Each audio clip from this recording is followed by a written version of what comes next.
Here's a quick little tutorial on how to draw furries. First, I start with the circle for the head and the muzzle. Then I add the ears. Then I add the cheek fluff. Then I add the eyes and the nose, of course. Then I add a line for the body. Next, I build off from the line with the chest and the waist. Then I add circles for the shoulders and the thighs. I add the hands and the feet.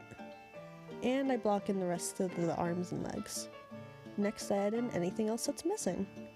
From then on, I lower the opacity of the sketch, do line art first pass, and then add in any smaller details with a smaller brush.